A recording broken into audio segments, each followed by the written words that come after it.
Hello à tous, j'espère que vous allez tous très bien. Aujourd'hui, on a une invitée d'honneur, c'est Sandrine Lebossé. Coucou.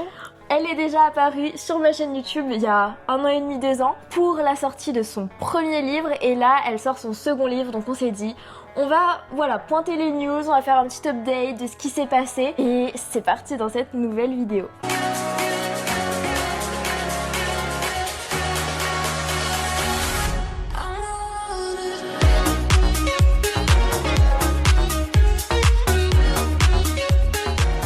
Donc Sandrine, si vous la connaissez pas encore, c'est une femme vraiment incroyable. Elle a un parcours mais de dingue, je dirais.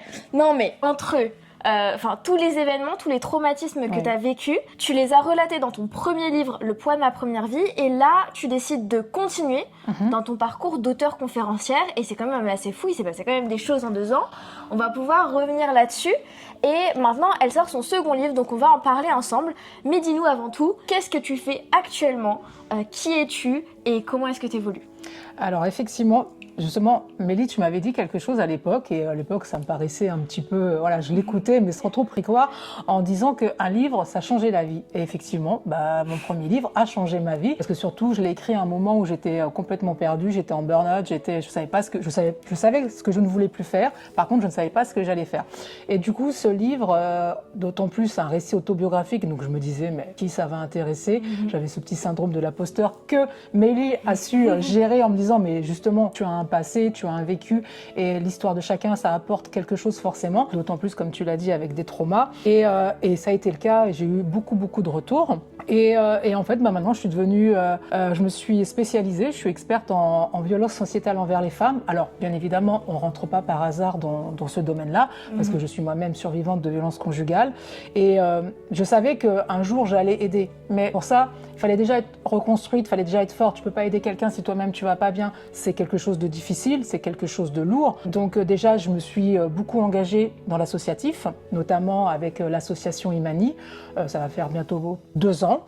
Donc maintenant, je suis chargée de partenariat et de mécénat. Parce que bon, l'argent, c'est le nerf de la guerre. Donc d'ailleurs, si vous voulez vous investir, venez me contacter. On a besoin, chacun peut agir, parce que surtout, c'est clair. Tout le monde connaît quelqu'un qui est touché par les violences conjugales, que ce soit en tant qu'auteur, victime ou co-victime. Le boulanger avec qui on rigole, peut-être que le soir, sa femme, elle rigole beaucoup moins, etc. Donc c'est vraiment un acte citoyen. Je veux dire, heureusement, les choses bougent un petit peu, mais il y a encore beaucoup à faire. Et c'est de la responsabilité de tout à chacun d'agir pour voir ça.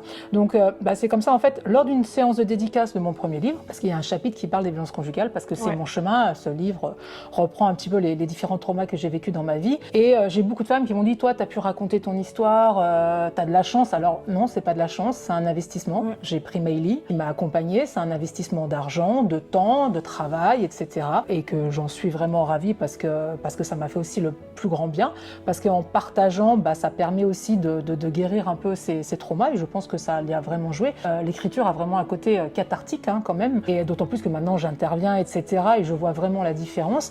Et donc je me suis dit, j'ai envie de donner une voix à ces femmes. Et puis tu me connais, Mélie, moi je me chauffe très vite. Donc je me suis dit, ça y est, on y va. J'ai dit, allez, vas-y, je vais écrire un livre.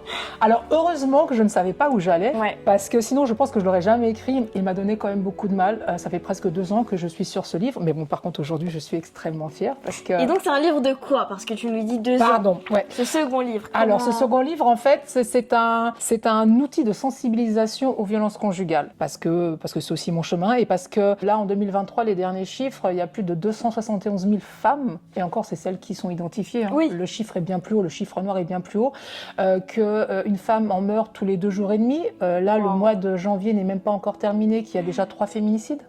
Dès la nuit du 31 au 1er, il y avait déjà un féminicide. Le tout premier, c'est... Donc, comme je dis, c'est la responsabilité de tout à chacun de pouvoir faire des choses. Donc moi, j'ai voulu en fait donner la parole à d'autres personnes. Alors au début, je partais sur des témoignages de survivantes. Et puis je me suis dit, il faut quand même aussi donner des tips. Il faut connaître aussi la partie juridique. Il faut savoir comment identifier c'est quoi l'emprise, c'est quoi le contrôle coercitif. Il faut avoir des professionnels, il faut avoir des experts du sujet. Donc, j'ai contacté plein de gens. Alors moi qui pensais qu'au début, c'était les témoignages des survivantes qui allaient le plus difficile, parce que c'est pas facile de se livrer, parce que ça secoue, ça... Et en fait, non.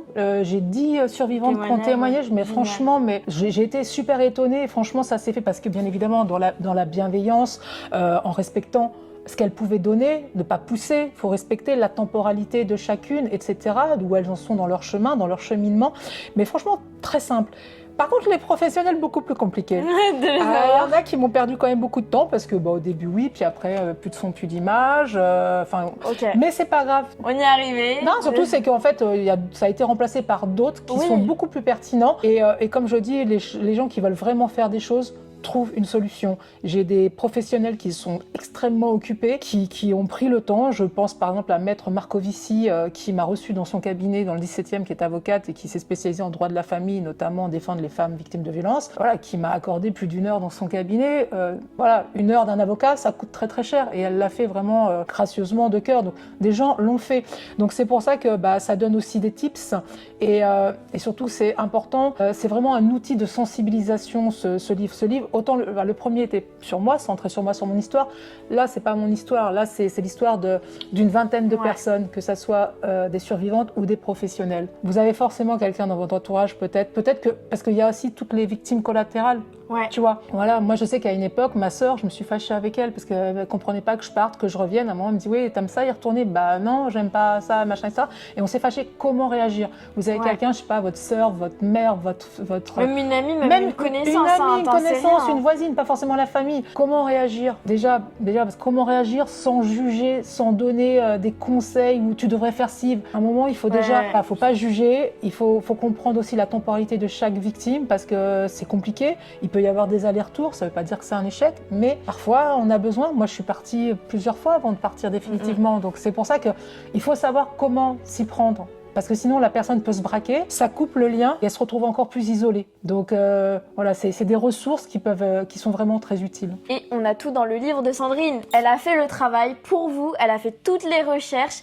elle a tout sourcé et maintenant c'est là. D'ailleurs, comment ça se passe pour un second livre? Parce que ça devait être peut-être plus facile que le premier. Comment est-ce que ça s'est passé? Pour l'écriture, alors un petit peu plus difficile? L'écriture, une fois que j'ai récupéré tous les témoignages, après, c'est un exercice complètement différent parce qu'il faut aussi poser des questions pertinentes. Ouais. Il faut, donc ça, c'est un exercice, je suis pas journaliste, hein, c'est pas du tout mon métier, donc il a fallu vraiment que je me forme, que je m'informe, que je change un petit peu les choses pour vraiment vous donner la substantifique moelle, pour vraiment vous apporter une plus-value, parce que ça, c'est important, parce que ce livre, comme je vous dis, c'est un outil, donc ça a été un gros travail, honnêtement, et puis ça a été aussi une kyrielle d'émotions, parce que je suis passée par de la colère, par de la tristesse, par de la joie, par du dégoût, parce que la plupart des survivantes qui témoignent, je les connais, et ça fait mal au cœur parce que je les connais, mais je connaissais pas forcément toute leur histoire. Tu vois, je pense par exemple à Johanna, que je connais depuis 2006, donc tu vois, depuis très longtemps. Je connaissais certains aspects,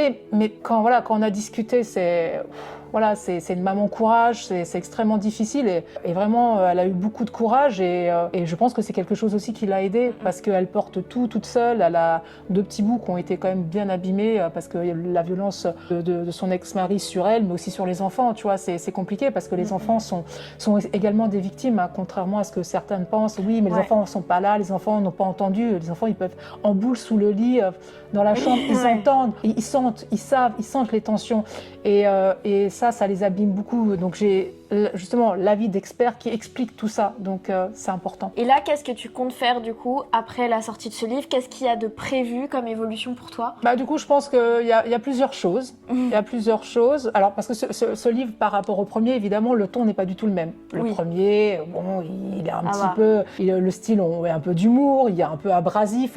Il a mon image. Ceux qui me connaissent, quand ils lisent le livre, c'est à mon image. Là, le ton ne s'y prête pas. C'est quelque chose de professionnel, de sérieux. Donc, c'est vrai que c'était un petit peu... Et puis, pendant 2 ans, quasiment 2 ans, j'ai lu, je me suis formée et informée. Donc, c'était violence conjugale, violence conjugale, violence conjugale. À un moment, c'est un petit peu lourd aussi quand même, parce que je suis pas réduite qu'à ça. Hein. Et donc, des fois, d'avoir un peu de légèreté aussi. Donc là, le prochain projet, le plus rapide, je pense, ça sera l'écriture du 3e livre. Elle s'arrête plus, c'est fini. D'ailleurs, on a déjà commencé à en discuter, donc je continue avec Mélie. Ça fait plus de 2 ans qu'on travaille ensemble, on va continuer. Donc là où justement, je vais parler de mon parcours dans la chirurgie bariatrique, parce que j'ai eu un bypass, maintenant ça fait 15 mois. Ça a fait 15 mois le 12 janvier. Donc là, j'ai perdu 46 kilos, donc ça change quand même un petit peu la donne, donc ça va beaucoup mieux. Si vous regardez la première vidéo, déjà physiquement, il n'y a plus rien à voir. La différence. Au niveau de la santé, tout ça, puis même, voilà, vraiment, je peux me rhabiller comme je veux, je prends plaisir à me rhabiller, etc. Ça fait du bien, puis surtout, je suis en bonne santé, j'ai retrouvé ma mobilité. Donc, mais j'ai eu un parcours préopératoire assez compliqué, donc ça va avoir aussi des tips, parce que je dois avoir une sleeve qui a été annulée pour complications, donc j'ai eu un bypass, donc pour ceux qui ne connaissent pas, je vous parle chinois, mais justement, c'est pour vous expliquer comment moi, mon parcours s'est passé, ce que j'aurais aimé savoir avant de me faire opérer, pourquoi j'ai bloqué sur le bypass, parce que mon parcours a duré 2 ans, parce que j'ai bloqué sur le bypass, la malabsorption me traumatisait, j'avais peur d'être épuisée, enfin voilà, je suis un peu hyperactive, et j'avais peur comme toute opération, il y a toujours un risque, et puis je ne savais pas comment j'allais vivre, est-ce que j'allais pouvoir manger ou quoi, machin. Alors j'ai galéré sur le pré-op, mais par contre j'ai un post-op idyllique, zéro douleur, je pète le feu depuis J+1. Non, je veux dire, je vais aller déjeuner avec vous. Vous savez pas que je suis opérée, vous vous en rendez pas forcément compte parce que j'ai un très bon confort alimentaire. Je fais beaucoup de sport, donc ce qui m'a pas empêché. Voilà, pour l'instant, je suis plus ou moins arrivée à ce que je veux. Maintenant, c'est du sport pour muscler, etc. Et maintenant, tout va pour le mieux dans le meilleur des mondes. Génial. Franchement, quel parcours. Encore un 3e livre. Donc, félicitations pour ça. Merci. Et là, tu sais que sur ma chaîne, il y a aussi beaucoup de personnes qui veulent écrire un livre et qui sont comme toi, qui au départ, savaient pas trop quoi faire, pensaient pas que ça allait être possible. Et même toi, je sais qu'au départ, tu pensais pas que ça allait être faisable et en arriver là. Ouais. Qu'est-ce que tu leur conseillerais aujourd'hui pour qu'elles se lancent et qu'elles développent une carrière comme la tienne? Alors déjà, entourez-vous de professionnels. Allez chercher les personnes qui sont bonnes dans leur partie, parce que voilà, je veux dire, moi, j'avais déjà le premier livre, je l'avais en tête depuis quelques temps.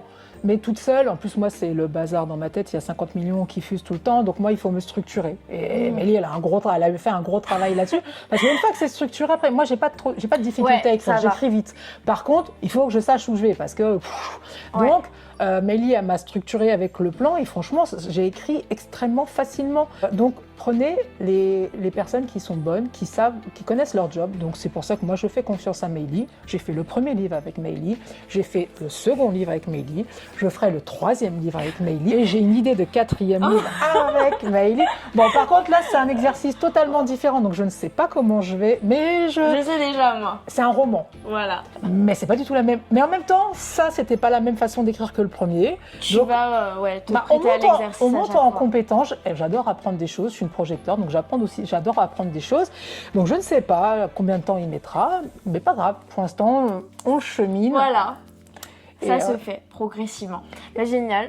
T'as un mot à dire pour la fin du coup? Qu'est-ce que tu dirais à une personne qui aujourd'hui justement souffre de violence conjugale ou connaît quelqu'un à ce sujet? Alors, ce que je peux dire déjà, c'est que vous n'êtes pas toute seule. Il y a des gens qui sont là pour vous écouter, pour vous croire.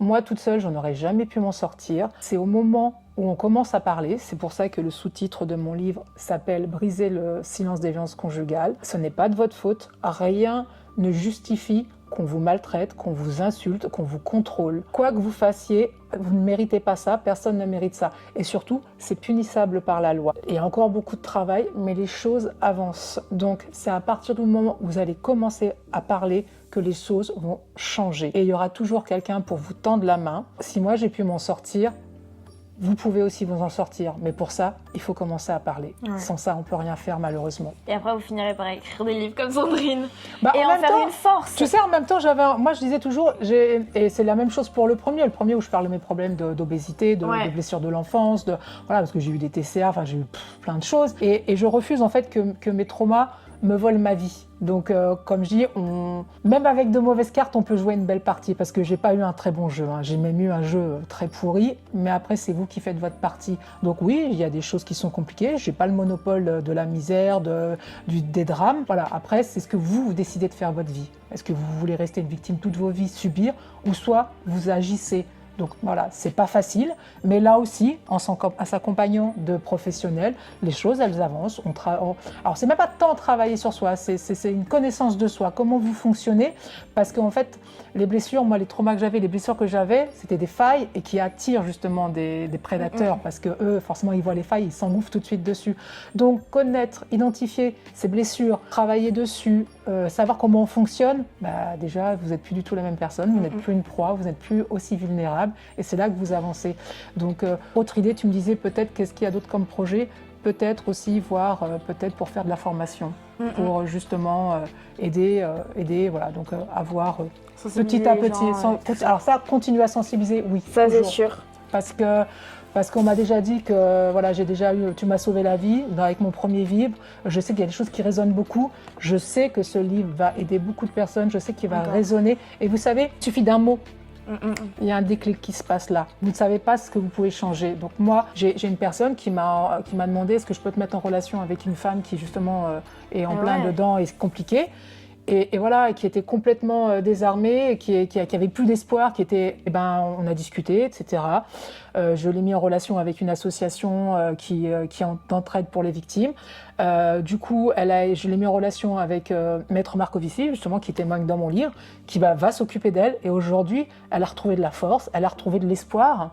Moi, d'ailleurs, elle sera là le 24 elle sera là pour le 24. On se rencontrera en réel pour la première fois. Et aujourd'hui, elle a de l'espoir parce qu'elle a compris qu'en parlant, elle n'était pas seule. Donc, parler pour ne pas être seule. Donc oui, je vais continuer dans ce sens-là parce que je sais que je peux aider. Très clairement. Alors si vous aussi, vous avez envie de découvrir plus d'informations sur le sujet et que vous voulez découvrir aussi le parcours de Sandrine, tout ce qu'elle a vécu, vous retrouverez ses livres dans la description, sur tes réseaux sociaux, Instagram, Facebook, LinkedIn, tout sera en dessous. Comme ça, vous pourrez aller la voir. N'hésitez pas, si vous avez besoin d'aide ou si vous avez juste envie de discuter avec Sandrine, elle reste disponible tout le temps. De toute façon, avec les réseaux sociaux, ça va très vite maintenant. Et moi, je te remercie d'être passée une seconde fois. Et puis bientôt, ce sera une troisième fois. On verra l'année prochaine. Ça avance bien en tout cas. Et je suis ravie de pouvoir t'accompagner dans cette démarche. Donc, continuons ainsi. On va continuer comme ça. Génial. Merci à tous pour cette interview et on se retrouve bientôt dans une prochaine vidéo. Ciao!